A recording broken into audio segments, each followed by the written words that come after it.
Olá, pessoal, sejam bem-vindos a mais uma aula de Direito Empresarial. Eu sou a professora Gabriela Ribeiro e hoje nós vamos conversar sobre, deixa eu só mudar aqui a tela, nós vamos conversar sobre habilitação e impugnação de crédito, não é mesmo? Bom, pessoal, Direito Empresarial, ele abarca, obviamente, muitos temas.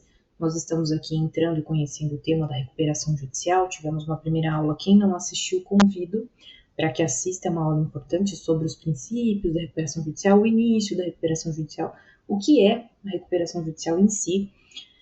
Adianto que ela é uma aula extensa, então, obviamente, eu tive que dividir, então essa é uma primeira parte, uma introdução do que seria o processo de recuperação judicial para que vocês entendam, possam atuar tanto para a recuperanda quanto para o credor, enfim, uma introdução básica. E aqui também não quero me fazer repetitiva, mas obviamente vamos tratar agora com especificidade das habilitações e impugnações de crédito, vamos conhecer como funcionam, o que é, para que serve, enfim, mas também adentrando aqui em alguns conceitos básicos da recuperação judicial para que vocês possam entender, obviamente, também, se assistirem essa aula e não assistirem a outra, ou a ordem aí do fator não alterar o produto, não é mesmo? Então, sem mais delongas, vamos começar. Bom, acho que é importante trazer, a recuperação judicial ela é um procedimento específico, tá? Recuperação judicial, extrajudicial e falência, tratado pela Lei 11.101 de 2005. Então, tudo sobre o tema vocês vão encontrar na 11.101 de 2005. Poxa, Gabi, mas eu não consigo usar de forma subsidiária algum outro diploma legal? Como funciona? Sim, pessoal, porque eu gosto de frisar, frisei na última aula, vou frisar novamente, principalmente para quem não tem contato. Ele é um processo. O processo de recuperação judicial é um processo como qualquer outro, então você também pode se nortear, obviamente, no Código de Processo Civil. Tem as especificidades? Claro que tem. Tem as suas diferenciações? Tem muitas, tá? Mas o processo em si, o andamento processual, muitos recursos, alguns prazos, isso a gente vai conversar mais para frente, eu vou poder usar de forma subsidiária o CPC. Ok? Inclusive, até numa última reforma, para vocês entenderem, essa nossa lei, ela é de 2005, numa última reforma agora em 2020, né, pela 14.112 de 2020, tivemos aí algumas inclusões, modificações, enfim, e algumas delas em relação a procedimentos que eram tratados diretamente pelo Código de Processo Civil, como, por exemplo, as cautelares, né, a possibilidade de eu entrar com uma cautelar, com uma preparatória de recuperação judicial, assim chamada também um tema para uma próxima aula, mas só para vocês entenderem. Questão procedimental, ele é um processo, claro, quando a gente tem uma antinomia, tem conflito entre normas, a geral, a específica, né, se sobrepõe sobre a norma geral, mas a norma geral também pode ser usada aqui como subsídio, como base, tá bom? Pois bem, a Lei 11.101 vai trazer para nós o que é um processo de recuperação judicial. E aqui eu digo que é um processo de recuperação judicial, pessoal, pelo 47. Poxa, mas lá no 47 não está no artigo 1º? Não, a gente vai aprendendo aqui com essa lei em específico, com essa matéria, que nós vamos passear pela lei, o que não é tão ruim, pessoal, em que pese, obviamente, você tenha que procurar o conteúdo, não um conteúdo em ordem, enfim, você consegue absorver mais e ter mais conhecimento e ver mais artigos, enfim, por essa necessidade de vai no artigo 1º, vai no artigo 3º, vai no artigo 8º, vai no artigo 47, enfim, você passeia pela lei para conseguir aí trabalhar, repito, seja pelo recuperanda, seja pelo credor, tá? Por ambos. Bom, então, enfim, o que seria um processo de recuperação judicial? O artigo 47 vai trazer para nós o chamado princípio da preservação da empresa, tá? É um princípio básico, como a gente também vai ver já, mas é um dos mais importantes, o que você mais vai usar, principalmente para a defesa da recuperanda, tá? Então, ele diz que a recuperação judicial tem por objetivo viabilizar a superação da crise econômico-financeira do devedor, a fim de permitir a manutenção da fonte produtora, do emprego dos trabalhadores e dos interesses dos credores, tá? Promovendo assim a preservação da empresa, sua função social e o estímulo à atividade econômica. Aqui vejam, interesse dos credores. A recuperação judicial, obviamente, tem aí o intuito de manter a atividade empresária, claro, por óbvio, fomentar a economia, gerar emprego e tudo mais, mas aqui também ela visa, obviamente, o interesse do credor, pessoal, porque é ele quem vai ser o destinatário desse recebimento, não é mesmo? É o credor quem necessita receber esses débitos em aberto, com os quais a empresa não consegue lidar na forma contratada, ok? Então, tendo ali os requisitos legais, que peço que vocês consultem a nossa primeira aula, vocês vão conseguir pedir uma recuperação judicial, ter o deferimento do processamento, e aí, obviamente, nessa recuperação judicial, tudo correndo certinho, a empresa apresentou um plano de pagamento, e esse plano de pagamento vai servir para a quitação desses credores que estão ali, obviamente, para recebimento do seu crédito. E aí que eu trago para o nosso momento. Como que funciona esse recebimento de crédito? Por qual meio eu declaro esse crédito, por assim dizer? Não é mesmo? Então, vamos deixar essas perguntas para a gente já conseguir responder em seguida. Voltando aqui, princípios basilares do processo de recuperação judicial. Preservação da empresa, a gente acabou de ver. Proteção aos trabalhadores e interesse dos credores, tá? Esses 3 pontos, o pessoal só reforçando, mas acabamos de falar sobre, tá? Proteção aos trabalhadores, por óbvio, por se tratar de verba alimentar, né? E até aqui faço um gancho, sempre é bom lembrar, o honorário de advogado é equiparado à verba trabalhista, tá?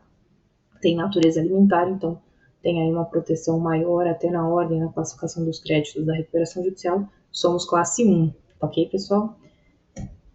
Pois bem, classes de credores, como eu acabei de mencionar até aqui em continuidade, pela lei nós temos 4 classes de credores, sendo ela, então, créditos trabalhistas, né, titulares de créditos derivados da legislação do trabalho, decorrência do acidente de trabalho, crédito com garantia real, titulares de créditos com garantia real, titulares de créditos quirografários com privilégio especial, privilégio geral ou subordinados, os chamados créditos quirografários, ou os créditos ME e EPP, classe 4, né? Titulares de créditos enquadrados como microempresa, empresa de pequeno porte. Então, classe 1, 2, 3 e 4. Crédito trabalhista, garantia real, quirografário e ME e EPP. São os 4 créditos que podemos ter na recuperação judicial. A lista de credores da recuperanda, pessoal, como eu disse, como funciona essa questão do crédito? Quem diz quanto deve, o que deve, como é que é essa declaração? Quando a empresa entra em recuperação judicial, na sua inicial, ela deve juntar uma lista de credores, obviamente não só com nome e valor, mas também quais títulos que estão ali declarados, uma pormenorização mais detalhada, dados do credor e tudo mais, né? Mas aqui para nós, para fins de entendimento do que seria uma habilitação e impugnação de crédito, vamos trabalhar com a listagem de credores dizendo quem é, qual o título e quanto deve, tá? Essa é a declaração da recuperanda. Lembrando que a lista de credores, obviamente dividida em classes, como a gente acabou de ver, mas ela é base para que a empresa some todos os créditos.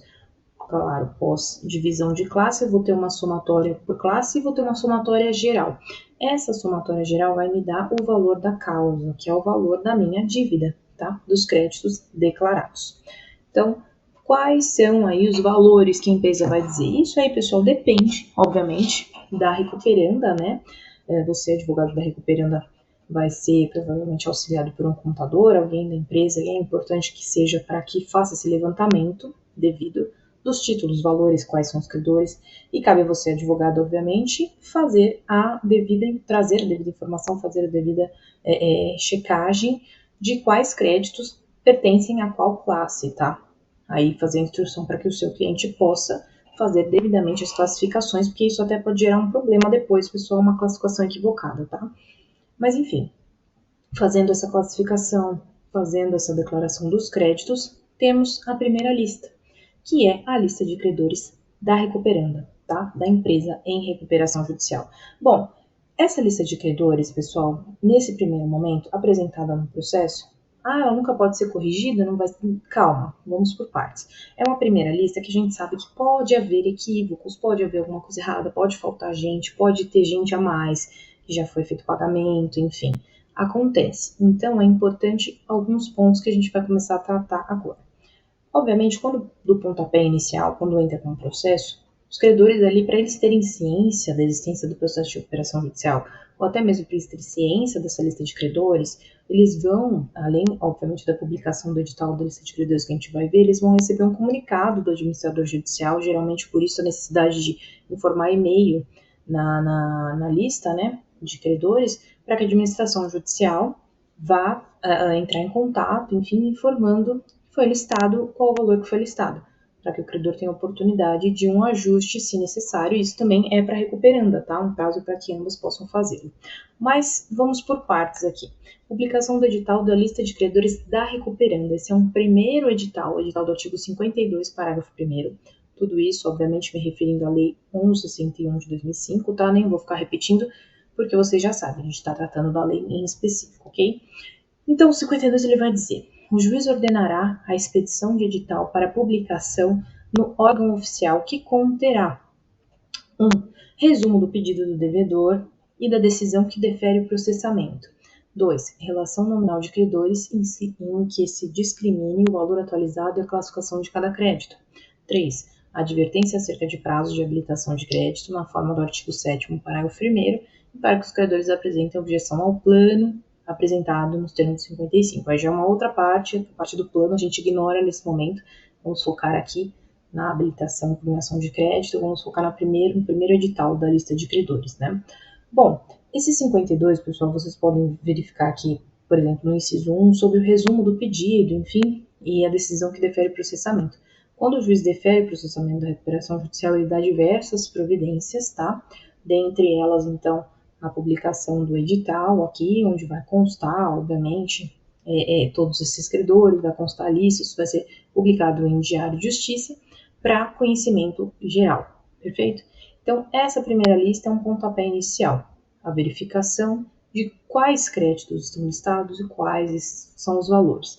Você, advogado da recuperanda, como eu já disse, sua função, verificar essa listagem, se os créditos são listados em valores corretos, cobrar da empresa, do teu cliente, essa verificação, essa checagem para minimizar o máximo possível de erros. O pessoal, acreditem, vai ter muito erro. É muito difícil você ter uma lista sem necessidade de ajuste, tá? E, em segundo momento, você, advogado do credor, obviamente, tomando ciência, recebendo essa cartinha da administração judicial, porque a gente nunca vai ficar procurando no Diário de Justiça quem entrou na recuperação judicial, a não ser que a pessoa trabalhe com isso, mexa com isso, não é mesmo? Foi procurado pelo credor porque recebeu uma cartinha, não é? E você vai poder, obviamente, ter acesso ao processo. O processo é público, verificar a lista que foi apresentada, quanto seu cliente está listado, qual é a classe, para verificar se está correto, obviamente. E também vai poder ter acesso para tomar as providências, tá? Então, avançando aqui. Habilitações e divergências administrativas. Aqui a gente entra num primeiro momento. Poxa, mas o tema da aula não é habilitação e impugnação de crédito? Sim, pessoal, só que antes da habilitação e impugnação, nós temos as habilitações e divergências. A natureza é a mesma. A única diferença é que a habilitação e divergência, primeiro momento, essa primeira lista da recuperanda, elas vão ser feitas de forma administrativa, diretamente para o administrador judicial por e-mail, tá?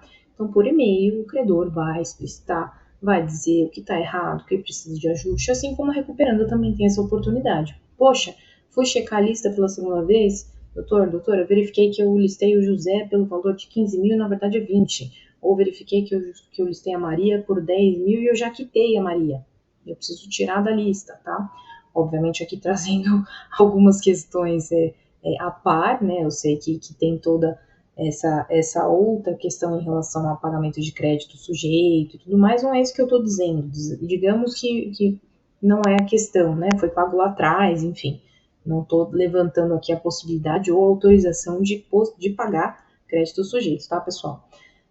Mas algum erro de contabilidade, algo nesse sentido. Mas você verificou alguma necessidade de ajuste. Poxa, o que eu faço? Eu subo uma segunda lista? Até é possível, a gente até pode cogitar subir uma segunda lista, tá, pessoal? Só que se subir essa segunda lista tem que ser antes da publicação do edital, porque publicado o edital vai valer o edital, até voltando aqui. E é com base nesse edital que os credores vão ter ciência dos créditos e vão fazer as habilitações e divergências, ok? Então, uma segunda lista aqui depois da publicação não tem muita efetividade, tá? Então, é importante que o faça, obviamente. Entrou com a petição, verificou que tem algum erro, já sobe em seguida, já tenta ajustar, tá? Pede consideração da lista X, enfim, de folhas tais, para evitar a publicação do edital com a lista equivocada. Foi equivocada? Vai equivocada mesmo. Então, segue o processo e aí vamos consertar da forma correta com a publicação do edital, habilitação e divergência administrativa. Vamos ver como é que ela vai funcionar. O artigo 7º, parágrafo 1º, vai dizer: publicado o edital previsto no 52, parágrafo 1º, que é o que a gente acabou de ver, o edital da lista de credores representada pela recuperanda, né? Ou no parágrafo 99 da lei, os credores terão um prazo de 15 dias para apresentar ao administrador judicial suas habilitações ou divergências, né? Quanto aos créditos relacionados, tá? Então, 15 dias para apresentar ao administrador a habilitação ou divergência quanto aos créditos relacionados. Primeiro ponto importante, contagem de prazo. Pessoal, na Lei 1161 de 2005, a contagem de prazo é em dias corridos, tá? Lembre-se, no começo da aula eu disse da possibilidade de se usar de forma subsidiária o CPC, mas de forma subsidiária, e que sobre a lei geral prevalece a lei especial. Estamos diante de uma lei especial, procedimento específico, então por esse motivo vamos observar os prazos e a forma de contagem de prazo disposta em lei, tá? E nesse caso, a disposição da lei é prazo em dias corridos. Conto sábado e domingo? Conto sábado e domingo. Conto feriado? Conto feriado. Pessoal, dias corridos. Obviamente que se o prazo se esgotar num feriado ou num final de semana, ele vai se prorrogar para o dia útil subsequente, ok? É claro que um prazo não se vence no domingo, nem no sábado, nem no feriado. Mas eu não interrompo, ou seja, eu não pulo a contagem nesses dias. Lembrem-se disso para evitar perda de prazo, ok? Pois bem, com essas questões em mente, publicação do primeiro edital da lista de credores, aquela que a recuperanda apresenta no processo. Com essa publicação, eu tenho 15 dias para apresentar. Você, advogado do credor, você, advogado da recuperanda, se organize. Primeira coisa, entre em contato com o cliente. Olha, recuperanda, olha, credor, nós temos 15 dias para fazer as habilitações e divergências diretamente ao administrador judicial. Aqui, pessoal, é uma forma mais fácil e menos burocrática do que a gente vai ver mais para frente, mas aqui você não precisa entrar com processo, distribuir processo, é uma coisa mais simples. Você vai, obviamente, no e-mail, instruir o e-mail devidamente, não faça também um e-mail simples no sentido de não estar aí em conjunto com documentação comprobatória, porque isso é essencial, somente dizendo, olha, o meu cliente é o Mário, ele foi listado por 10 mil, mas na verdade é 20, tá? Mas cadê a comprovação? Sem isso, a administração judicial não vai acolher e a lista vai permanecer da forma que ela está, tá? Isso serve para ambos, ok? Para o credor, pessoal, obviamente, 15 dias é um prazo estendido até, mesmo que corridos, para que você possa fazer uma habilitação ou divergência, duas, né? Dependendo, alguns advogados trabalhistas às vezes representam mais de um credor, alguns credores, né? Você também, advogado de outras classes, pode representar mais de 1, 2, 3, 4, 5, enfim, 10 credores, uma coisa um pouco mais isolada.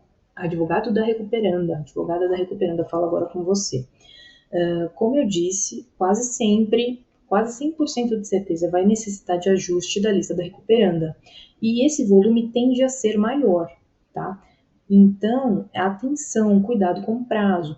Já informe logo o cliente de pronto, fique em cima, peça com antecedência, documentação e tudo mais, que ela também deve seguir, seja para comprovar que o crédito foi pago, seja para comprovar que um crédito é devido, a necessidade de majorar, minorar, enfim. Faça isso com antecedência, porque quando você tiver que fazer os e-mails, montar, como se fossem uns processinhos mesmo, por e-mail, com a documentação bonitinho, isso vai te dar um trabalho, tá? Então, fazer em cima do prazo pode causar um prejuízo, e aí mais para frente ter que recorrer, ainda tem mais uma chance da habilitação e impugnação que nós vamos ver, mas tem que se socorrer dessa outra forma, porque não conseguiu fazer no prazo das habilitações e divergências, tá? E aqui digo, a habilitação de divergência também não garante nada. Como eu disse, a administração judicial pode não acolher o pedido e, se necessário, se socorrer das habilitações e impugnações, que são processos incidentais, já adiantando, para que o juiz julgue a possibilidade ou não de habilitação desse crédito, modificação desse crédito. Perfeito? Bom, pessoal, eu vou encerrar a primeira parte da nossa aula por aqui, só para a gente não cortar o raciocínio. Em seguida, a gente volta continuando falando aqui do artigo 7º, parágrafo 2º. Vejo vocês daqui a pouco.